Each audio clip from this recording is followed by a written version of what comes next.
Welcome to the BloombergQuint conversation on an India-centric approach to venture capital, which is powered by HeroWire.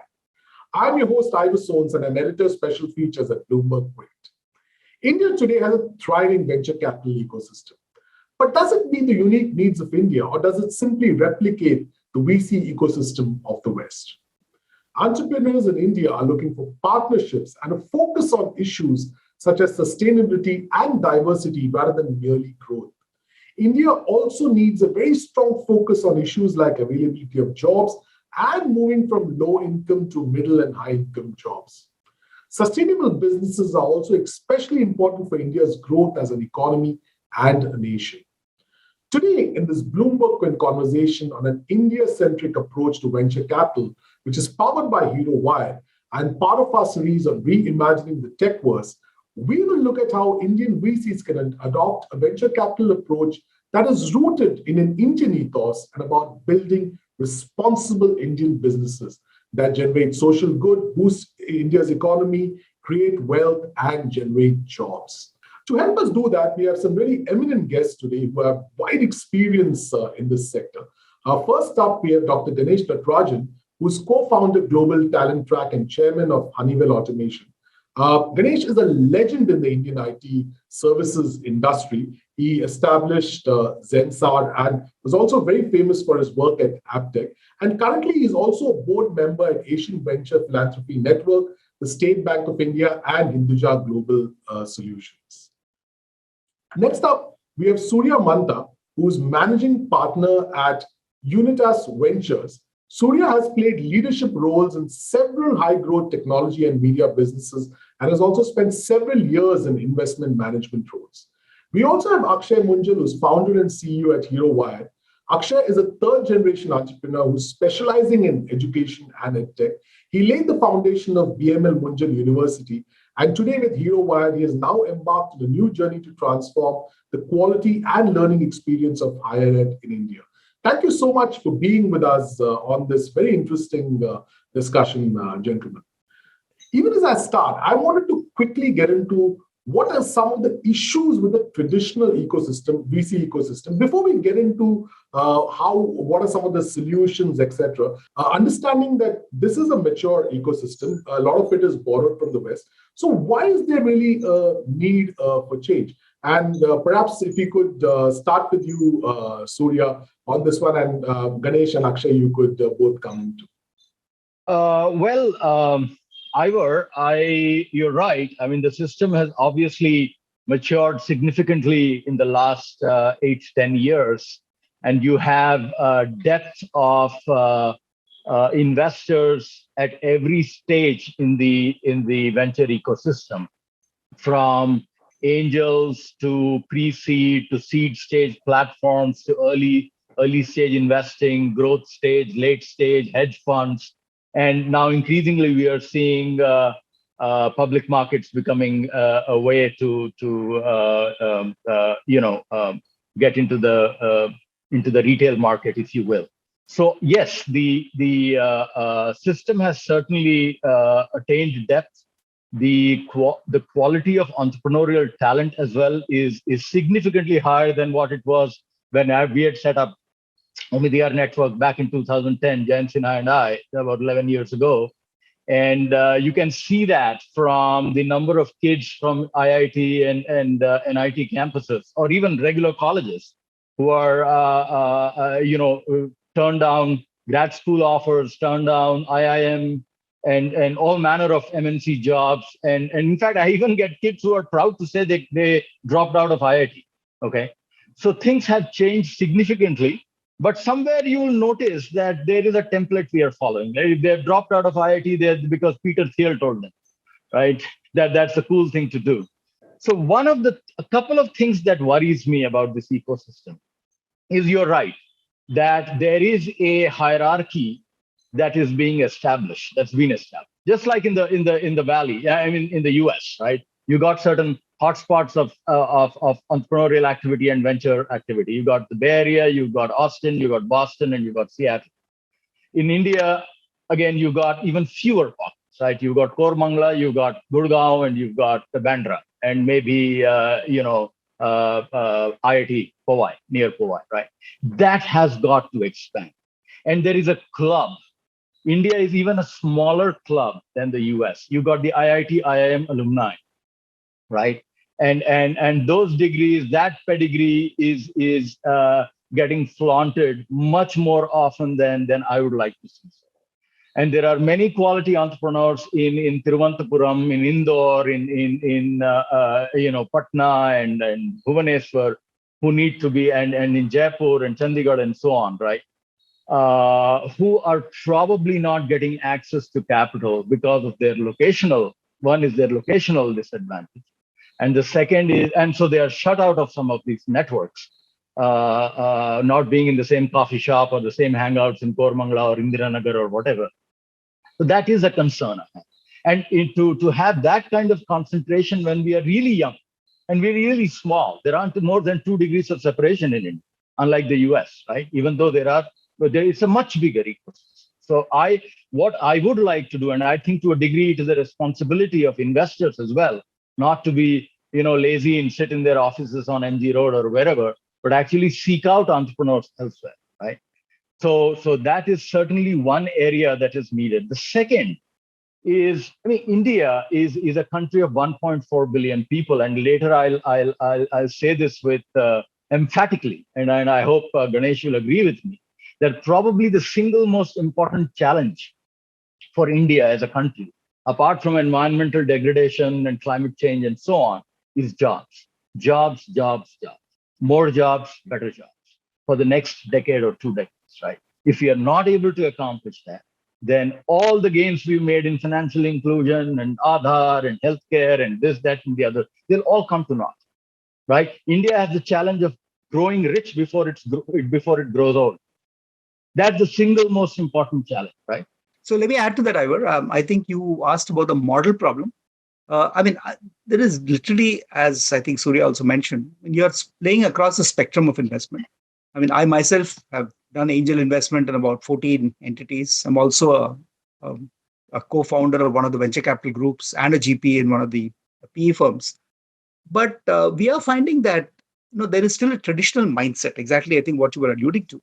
And typically it stems from the fact that people raise funds, and all funds have a life, call it 5 years, 7 years, whatever.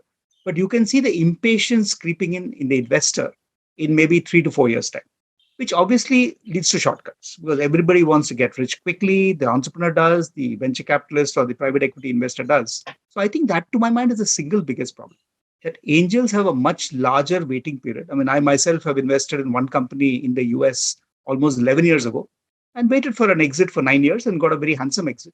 But how many VCs will wait for 9 years? So I think there is an issue on the fund life. That's one.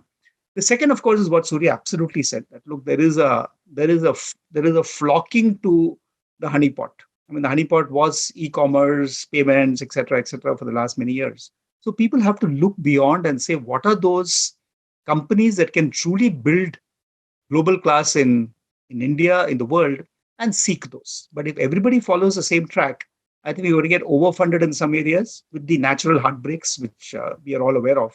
And we're going to leave a lot of white space in terms of what should have been done in terms of investment and not being done. What's your take on this, Akshay, on this very important issue as we begin? Now, what are some of the issues that you've seen and how are you trying to change some of these? Like the other panelists have rightly said, India has imported some of the models from the Western world. You look at how the PE or the venture capitalist space works in the US or Europe, and we've taken those measurements, those yardsticks, and put them in India. For the longest period, if you look at EdTech over the last 2 years, was the flavor of the season. And now in the last month or two, we've been reading, hearing about companies shut shop. We've been looking at companies do massive layoffs. Now, fundamentally, if it had become sort of a herd mentality, everybody wanted to get into EdTech. People are willing to pay whatever it takes, any price. And if you look at fundamental good businesses, whether India or abroad, are built on both looking at top line and bottom line. And there was a very old saying, cash in bank is reality and everything else is vanity or insanity. You don't hear that very often in the last 5 years. And a simple thing like cash in bank. What is your um, net profit? How would you survive? While we had all this easy money coming in from the West, that sort of just took everything apart. Everybody thought it's glamorous to be in startups. If I'm especially, if you look at it, it's also self-feeding model. Like Surya had mentioned, you have this IIT, IIM, this circle which had become, I am an IIT, for example, I'm an IIT graduate, I'm funding other students from IIT. It had become a closed group. So it became a self-serving sort of model.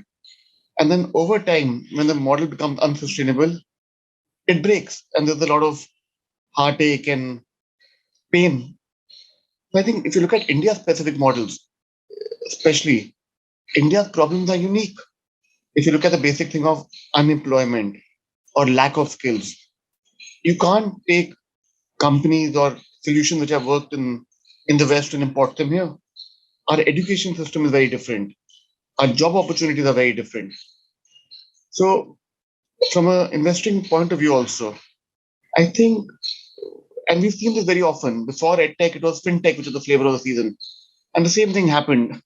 The sector was hot, very hot, and then there was a couple of companies went bust, and then it went out of season. But the ones who get hurt are the people with good ideas, people who are working hard. And if you're not able to time it right, you end up missing the bus. So for India, I think we need a lot more patient capital. Like Ganesh was mentioning, we need patient capital and you need a supportive ecosystem. You don't need this hot money which comes in and out or which chases trends because trends change rapidly. And it's what patience capital which will build business over time. And then you are rewarding the founder or the entrepreneur to build it the right way, not to just say keep chasing GMV, and then flip. At the end of it, you've reached a stage where either you take a down round or you're not viable anymore. And it's not just the investors, right? I mean, look at the entire ecosystem. You got a Shark Tank equivalent in India now, right? You got all kinds of stuff, dirty linen being exposed in public, and ugly stuff happening. Exactly, it's a complete copy of what happens in the US. So I think both Ganesh and they've hit on the key points here. Absolutely. I think clearly we've clearly established that there needs to be a differentiator when it comes to the VC ecosystem in India. And one of the most important aspects there is definitely businesses that are focused on sustainability and responsible business. I think that is very, very critical for India. We alluded to some of the challenges in climate, etc. And so therefore, Ganesh, can you tell us, how do you think we should really build a VC ecosystem that is focused on sustainability and really building responsible businesses? It's a good question. And I think there's a lot of discussion happening around ESG today. But let me tell you a story. I mean, I remember in 2004, I'd just taken over as the managing director of Sensor Technologies. And we were a small company. And I kind of proclaimed to the stock market and to the investors that we were going to focus on something called the triple bottom line, which is profits, people, and planet. And I got this immediate negative knee-jerk reaction saying, I mean, your profits are still very weak. Look at where Infosys is. Look at where TCS is. Shouldn't you be focusing only on profits? And I was very clear. I said, look, guys, I mean, we are building a company in a small town called Pune. And if we don't focus on our people and the environment, we're not going to be successful. 10 years later, when we became one of the best games in town, both in digital profits as well as in the kind of work we were doing in the city of Pune, which I've now taken forward to much greater heights right in the city. And the fact that we had attrition. Today, of course, the hot topic in the industry is attrition. And our attrition in critical talent was less than 3%. Then people said, wow, there must be some mystery in this whole model. But, you have to prove it all the time. And today, when you see what's happening, I mean, you see some of the atrocious salary increases or the salary demands of people. It's because leadership has forgotten that they're leaders. I mean, all we seem to be doing is competing to pay more than a multinational or more than a VC-funded firm. And I think sustainability will happen when VCs also realize that, look, you need good leadership teams. I mean, it's not one great hero who's going to make it happen. We've seen it time and again in the US and eBay and so many others. But I think that's one part. The ability to lead, build a culture. I mean, there's an old cliche which says culture eats strategy for breakfast. But it's so true. I mean, if you don't build a culture and value system that people can talk about, then the company doesn't last. And ESG, of course, environment and social is another area. But I'm strongly passionate about it because I believe that early on in life, if people start giving back, if the people see, in fact, I've actually proved it to people that in our own organization in Zensar, if people were leaving, let's say an attrition level of 10%, the people who were engaged in social activity as volunteers within the company, their attrition level was less than 10% of the larger mass. So it's actually amazing addition to profits by focusing on ESG. So I would strongly suggest that VCs should probably read up a little more and say, what are the kind of companies that are built to last rather than built to kind of flame up and flame out, as Akshay was saying. And that will be the whole story of sustainability in the future. Akshay, I wanted to ask you this. A lot of family offices today are also, I believe, considering alternative investments. And I wanted to ask you this largely because India is a nation of family-run businesses. There's a lot of investment possibilities that arise from family-run businesses and therefore Indian HNIs. So what are your views on this trend? How do you think Indian HNIs and family offices can consider or do better on alternative investments, focus on sustainability, etc.? I think it's a very interesting trend over the last few years where Indian family offices, HNIs have also started looking at alternate investments. Till about 5 years ago, the most common thing we used to hear, but people used to say, I'd rather put that money in my business. That you really want me to give my money to somebody and just sit on the sideline and pray that they're doing something worthwhile with it. That was the typical mindset. But now, over the last 5 years, especially in the last 2-3 years, when we've had some big success stories in the ecosystem, you've had some startups getting listed. Now everybody wants a piece of the pie. And I think it's a very good thing for the startup ecosystem because the family offices also bring in the know-how, connections, etc., of that family. For example, when we invest in startups, we look at which are the businesses which could be supplementary, complementary, how we can support them or how they can support us over time. So there's a tactical knowledge and there's a inherent understanding which is getting passed through. So this is a very good thing for the ecosystem. And the second, there are lots of syndicates which are out there now. What I was talking to somebody last week, and I believe they've taken it as low as 1,000 rupees. They've broken up in private equity investment to as low as denomination of 1,000 rupees. So they've really taken now that to the mass market. So more people, more capital flowing in. I think that'll just deepen the overall industry as a whole. That's really fascinating to hear. And also, I do believe there's also a lot happening from B and C class cities. In fact, a lot of family offices, even from B and C class cities, coming up and investing. One of the things we spoke about earlier was, really this changing this focus from this top 50, 100 million to really taking it to Bharat.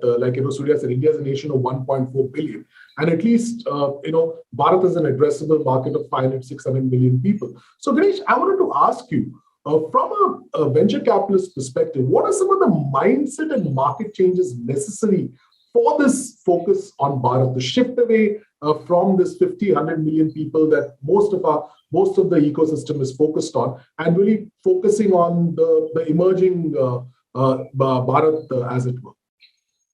So let me give you a bit of a background on how we do it, for instance. 5 years back when we started getting serious about investing, we first chose Bharat. It could be the pot of the gold at the end of the rainbow, or it could be just what Surya was saying, that the country needs to make it happen. So we said, let's look at a theme. The horizontal theme is digital, because we really believed that digital India was happening and digital needed to kind of scale beyond the payments and UPI, etc. And we looked at every theme that would affect Bharat in future. One was, of course, the creation of jobs, which is where a major investment area is, with a lot of edtech and edtech-like investments. The second is, we said, let's look at key areas, health, for instance. Healthcare agriculture, even things like culture and history. So if you look at our investment portfolio, the common theme is digital. And the verticals that we're addressing is every theme that can create jobs as well as do something different for Bharat. Because, I mean, it's sad to say that the only global scale industry we've built is a $200 billion IT services industry. But we really can be, and that's the last book I wrote on standing up to China, where we said, look, we can look at so many components. I mean, manufacturing clearly is one where I think the Munjal family has shown the way in so many areas. Similarly, agriculture. I mean, there's so much we can do in fruit and food export, etc. Agriculture in terms of seed aggregation, so many other things. And all these are the areas we are researching and investing in. So I believe that, I mean, just to give you the statistic we reported in the book, I mean, today, if India is a $3 trillion economy vis-a-vis China's 14 trillion, I mean, there is no reason to doubt that by 2047, India could be 35 trillion, whereas China will slow down and be 40 trillion. So we can really lay claim to the fact that we're one of the leaders of the world. But I think there is a responsibility for entrepreneurs to think beyond the insane valuation that I think Akshay alluded to, and really say, how do we build a sustainable company which will also grow Bharat? And I'm passionate about it, as you can see, and I'm sure Surya can add to that, because we are all really working on this area. We believe that is the future of the country and the future of entrepreneurship. Yeah, just to add to what Ganesh was saying, I actually believe that the vector is pointing in the right direction. See, back in 2012, when United Fund 1 started, in 2010, when we set up Omidyar, there were a handful of firms doing India 2-3, right? That was when all the Sequoias, the big guys, everybody was focused on the top 100 million, right? Now, today, actually, the opportunity is in India 2 and India 3, in the mass market, right? MFI microfinance showed that you could make gobs of money for investors and also create a good, useful product at scale.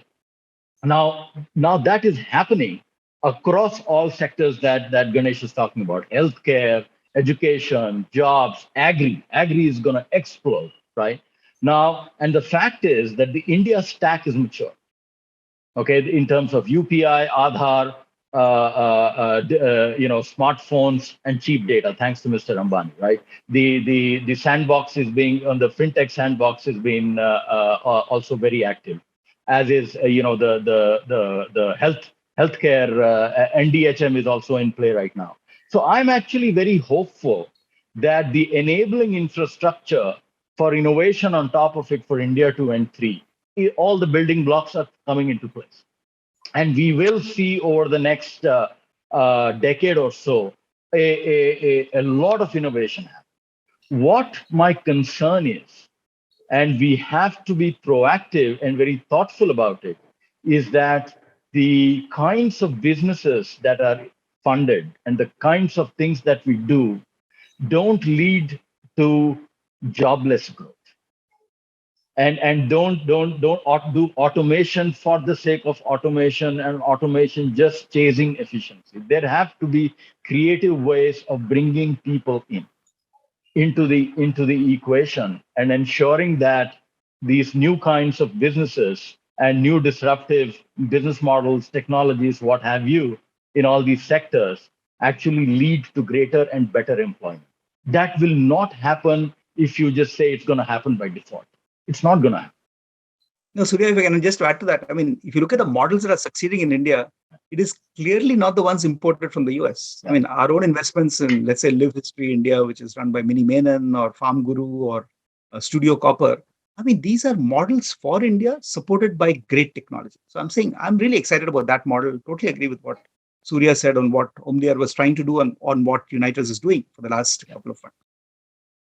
Absolutely. I think definitely we need to address, we will come to jobs. I think that is going to be the big part of the discussion. I also wanted to quickly deal with, what are some of the challenges you all see in terms of trends that are happening in this, in the investment space, because currently there are a lot of direct-to-consumer brands coming up, fintech for the masses, etc., coming up. So what are some of the trends that you all see in this space, Surya? Direct-to-consumer is for the top 100 million today, and which is fine, because for a country as large as India and with an economy that is of this scale and growing at a overall reasonably rapid rate, there are not many consumer brands in India. Okay, So it is perfectly fine and reasonable for the new set of direct-to-consumer brands, which are either purely online or omni-channel or offline, from healthy foods to mattresses to furniture to apparel to accessories, all of that, and good investors going, supporting those businesses and helping them grow. That's very legitimate, and that's for the top 100 million. Then when you get into edtech for the masses, outcome-oriented education, which lead to jobs, okay, or different kinds of work platforms, whether it is a gig work, blue collar, gray collar, white collar. You look at SME tech. I mean, there are 60 million SMEs with 120 million piss poor jobs because we have among the most unproductive SMEs. Now, providing technology to make them either more productive or give them access to markets or access to capital, fintech platforms, these are all for India 2 and 3. So I'm actually quite happy that India 2 and India 3 is where the investment active, the focus of focal point of the investment activity is. What needs to be done is that the investment thesis have to be sort of modified a bit. One is in terms of patient capital, right? You don't want companies to become unicorns or hit $1 billion twice, once going up and once coming down, right? So looking for these kinds of unrealistic exponential growth without any unit economics at all, right? You just amass consumers by throwing customer acquisition dollars at them, and then you twiddle your thumbs and say, oh, what the hell do I do with them now? Everybody will tell you, oh, I'm going to get customers for free, and then I'm going to lend them money and make money on that. Okay, so these are the kinds of I would say, not very mature things that are sustainable for the long haul. But in terms of investor focus, entrepreneurial activity focus, everybody knows that the opportunity is in India 2 and India 3, the next 500 million. So I'm not so worried about that. I think absolutely. I think if you look at the consumers in India, cities are very well served.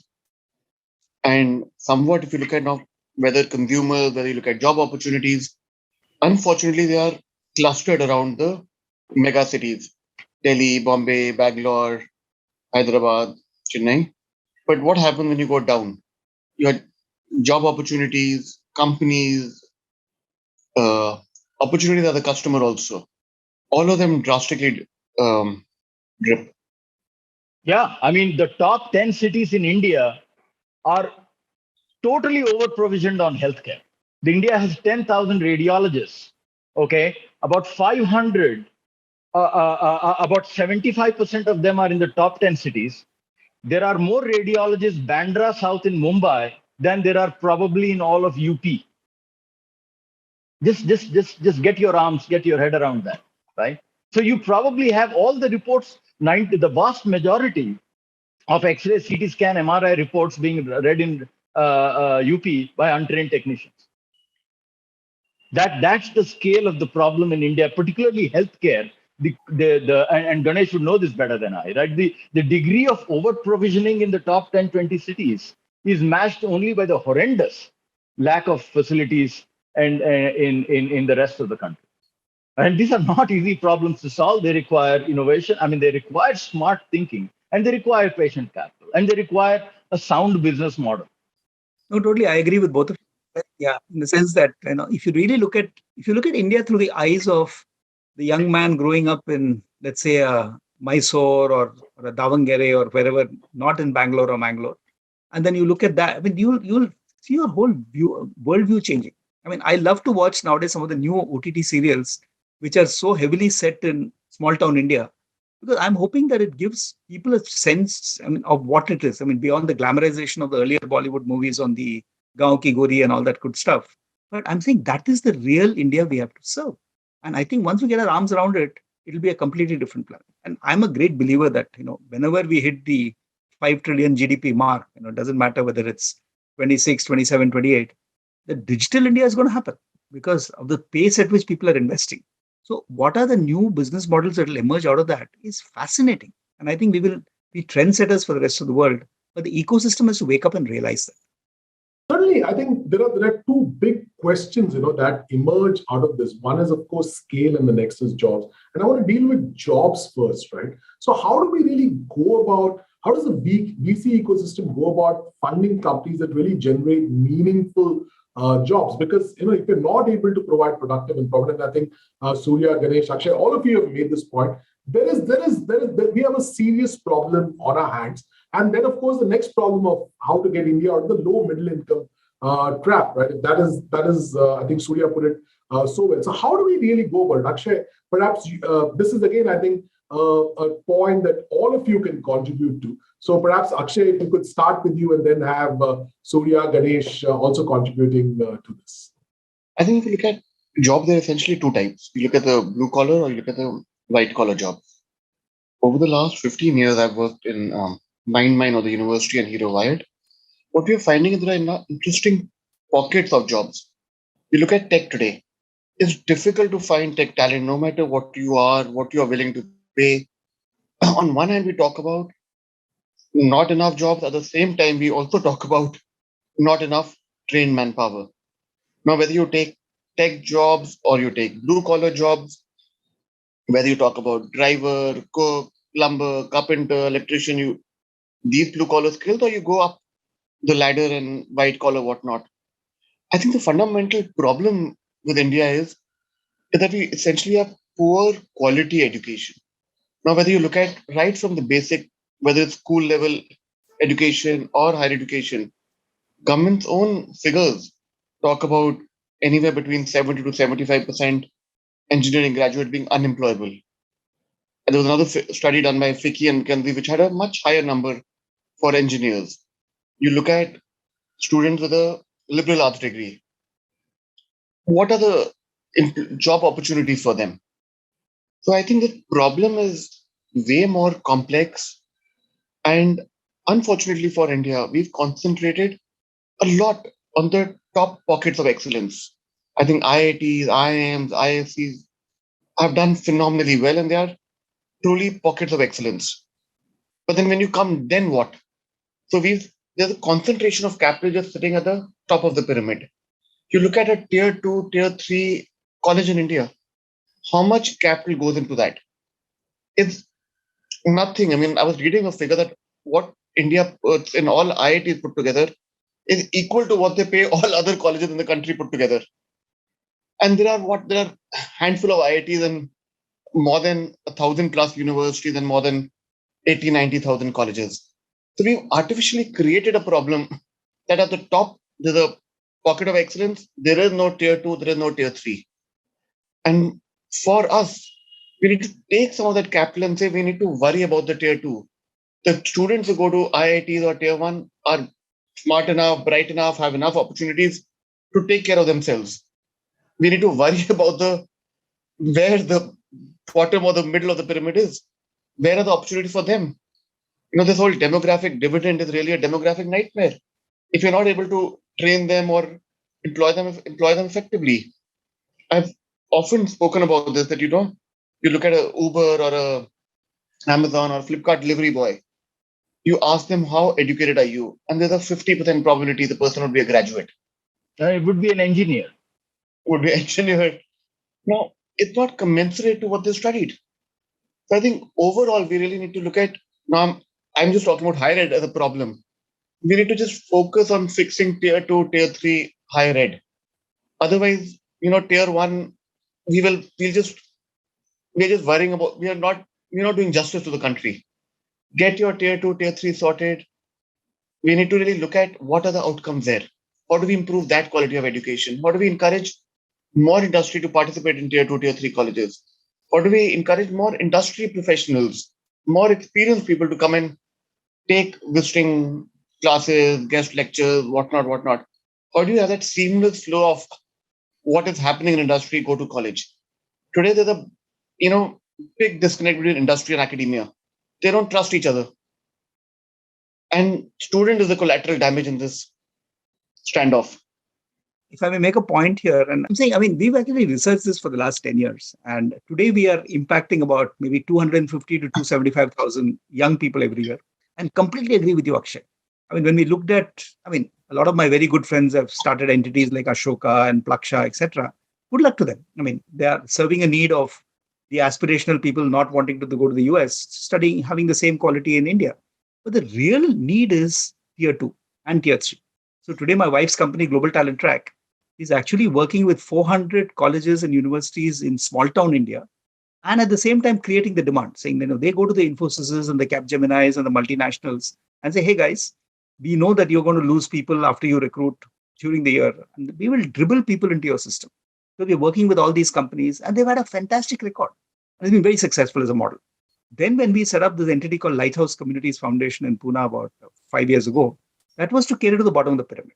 And we said, who are we to say that the slum child must be a plumber or shall be a this? They have the same dreams that we have. So we actually have a dream capturing mechanism called agency building. And based on that, we say, here are the 47 skills, and we'll skill you in whatever you want, not what we want. And we are having an 80% placement record. And I know that Uniteds did a lot of work with, Baba Jobs and so many others. But I'm saying that is absolutely the model. Again, going back to my point, put yourself into the dreams and the aspirations of the boy growing up in Indore, the girl growing up in a slum in Pune, and say, how can we transform them? And we have a clear mission of 1 million in the next year or so. And I know it'll happen because you have to understand and empathize with them. That is how the jobs of the future will get created. Otherwise, you will have this wonderful digital divide of, people like my daughter, and I'm sure your children, who are extremely well educated, doing extremely well in the US. But that's great. But what about the rest of the 1 billion population that we have to cater to? I think that's the job challenge, which some of us are beginning to address. But honestly, it's like climbing a hill when there is Mount Everest looming in the horizon. It's a big problem. So if I may, jumping now, Ivor, so I want to take two perspectives. One, I want to give an example to reiterate or reinforce what Ganesh and Akshay said. And then after that, I want to step back and take a more systemic view of things. So the first one, you're obviously, Akshay, you focused on higher ed and how higher education has failed the youth of this country, right? There is a whole day-long conference to be had just on that. But you're absolutely right. And I'll give you an example of one of our portfolio companies called Masai School. And Masai School is a online coding academy, highly intensive coding academy, 6-month coding academy. And they take kids, forget about having a computer science background. They don't even have engineering backgrounds. In fact, we have kids who are 12th class pass, who's been an Ola driver, an accounts executive who was making 10,000 in some job, a girl from rural Andhra, right? It's purely online. And they take these kids based on a secret sauce of aptitude, resilience, hunger, basic logic, basic math, nothing to do with data structures, algorithms, and so on. And then they admit them. And then at the end of those 6 months, they place them. They have a 95% plus placement record. And these are kids getting jobs upwards of 8+ lakhs per annum. These are kids earlier, transformational to their families, right? There was a 10,000 rupee salary person who got a 15 lakh CTC job with a venture-backed product company. So now the Infosys and the Capgeminis are coming and telling them, I want 200 per quarter. They just took their largest batch, and FY23, they will graduate more software developers, full stack and Android and data science, than all the undergraduates in all the departments of all the IITs put together. And the jobs these kids are getting are in the most sexiest companies, the share chats and the fintech darlings and the unicorns of the world. So that's why, and we need many more of those. Because why? Why is there a room for Masai? Because the education system is broken, right? It only caters to the really top tier who can afford the tuitions, 2-year tuitions, all kinds of things, right? And even then, we don't have the capacity in our country. So that's one. There is obviously a lot of work to be done on that front. But if you step back from higher education and just white collar technology-based work, if you look at India, the biggest even today, roughly 50% of our people are employed in agriculture. Okay, and that is changing. Every year, agriculture is losing a few million jobs. Okay, there's the most because it's not sustainable to have so many people working, about 50% of your population working in a sector that is contributing 15% to your GDP, right? So that transition, first of all, agriculture has to be made productive. The jobs that are there have to become the wages, the risks have to come down for farmers, and their wages have to go up. Okay. Then the second, what is the first port of call for people who leave agri? Construction. Construction is the second largest employer for blue collar, gray collar labor, including plus skilled labor, whether it's plumber, electrician, floor layers, this, that, and the other, right? And unfortunately, and the government has made several moves bringing in transparency, RERA, and so on. There is it is a very fragmented sector. Just add one point, Ivor, to what you're saying. I mean, in fact, in the early days, we researched the whole model of the Swiss and the German economy. The sandwich model, as they call it, where not everybody gets into higher ed. I mean, today, everybody first gets an engineering degree and then kind of figures out, oh, what do I really want to do? We have to make sure that people are educated to a level. I mean, I love what Delhi Skills and Entrepreneurship University is doing, which is exactly the model I've been propagating. And what Niharika is doing, who's the vice chancellor there, is exactly what I'm saying let people be skilled to whatever. As Manish Surya was saying in a session we did in Delhi, he was saying we must bring the university to the person's door, not get people to aspire to go to a university and not do anything. So I think these models, intelligent people are thinking about it, but we got to make it happen. Yeah. I think Akshay certainly is doing a lot of work on that. Anything you want to finally add to this education issue, Akshay? Because I think you pretty much dedicated your life to this. I think there's lots happening on it. If you look at EdTech, like Surya gave the example of Masai School, I think one of the good things for India is EdTech in India has become so competitive that it's like Hunger Games of getting a learner here. As a result, which has driven efficiencies. Today, there are lots of companies, including us, where we offer job guarantee programs. And when we go about saying, you know what, you pay us X for a program, we'll guarantee a job of at least 1.5X and whatnot. So as a result, EdTech, which was fortunately left out of regulation, is really competing, becoming efficient. On overall, I feel India has this opportunity to be the EdTech capital of the world. And if we play our cards right over the next 3 to 5 years, I think where education is failing is where EdTech can step in. And EdTech has the hunger, capital, the regulatory freedom as of now to be able to fill in and plug the gaps quickly and efficiently. So, one of the last things I want to end with, for we've kind of run out of time, is to also deal with the scale issue, right? I think that is one thing also that we alluded to. The fact that there is an enormous amount of capital for sure, but the concentration of capital is in the large tech-enabled companies or the top of the pyramid, etc. So how do we, as venture capitalists, how do you make more capital available at stages to companies so that they can come out on the other side with scale rather than, die in the dead stage because of scale? Ivor, this is a very important problem, and it's a bit of a vicious cycle, I'll tell you. See, as early stage investors, this is a relay race, right? What is our success criteria? That we prepare the company in terms of its business, key metrics, management team, all of that for a strong Series A round, right? Where the company is able to attract a good investor at a decent markup and good people on the cap table who will provide tactical and strategic advice, as Akshay was saying, right? That's success for us.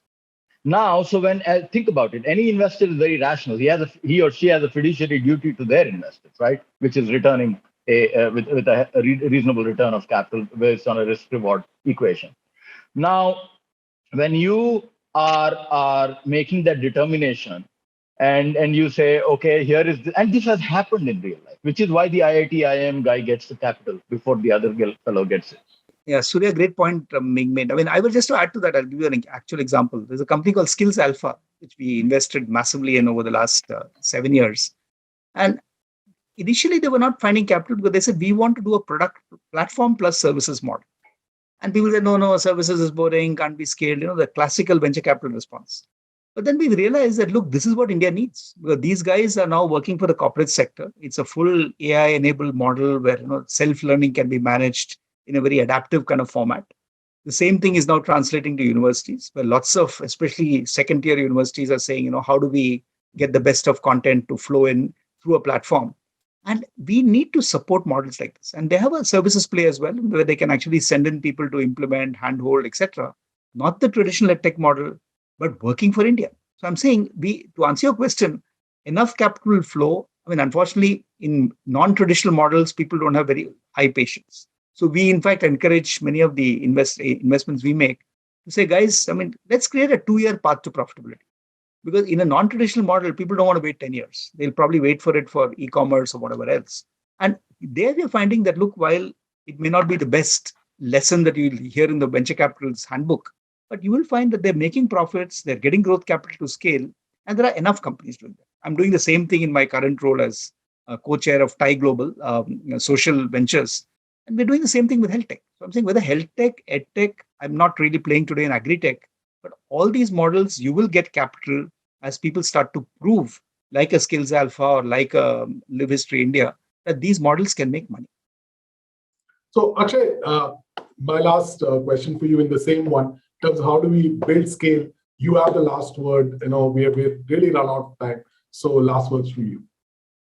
I think that's already happening, Ivor. If you look at the last year or two with family offices, HNIs, I think the success of Zomato's IPO and a couple of others, Nykaa, has really trickled down to even tier 2, tier 3 cities where individuals are talking about, how do I get a piece of the pie? What can I do? So now, as more and more HNIs, family offices are suddenly, this asset class is becoming mainstream. What was earlier called alternate assets is now slowly moving into the mainstream asset class. And I think with more success coming in, this is bound to change. And very soon, right now, when we spoke about whether it is companies, investors, whatnot, concentrated in tier 1 cities, I think that change is already happening. If you look at the number of entrepreneurs, number of startups which are coming, for example, Jaipur has a very interesting mix of unicorns sitting there. And I think more and more this trend is getting visible. And some unicorns are also shifting offices, with COVID especially. Delhi, Bombay, Bangalore are expensive places to operate out of. So they are shifting to tier 2, tier 3 cities. Absolutely. I think that is very good news. And I think, unfortunately, we've run out of time. We can do a whole day conference on some of in fact, each of these sub-issues. I'd like to thank each of you because, we've dealt with so many issues. We've dealt with why we need a new model, perhaps, of venture capital ecosystem in India. How do we really drive sustainable business? We've dealt with the issue of jobs, India versus Bharat, and of course, scale, as well as various sectors that venture capitalists can invest in. I'm sure that hopefully Indian government will take some of the steps, and also larger VC ecosystem will take some of the steps necessary to deal with some of these issues. And really, I think that is what is ultimately necessary to boost India's economy and really create wealth. So thanks to each one of you, Dr. Ganesh, Surya, Akshay, for being part of this really fascinating discussion. I'm sure we can do many more of this, but thanks to each one of you for being part of this for now.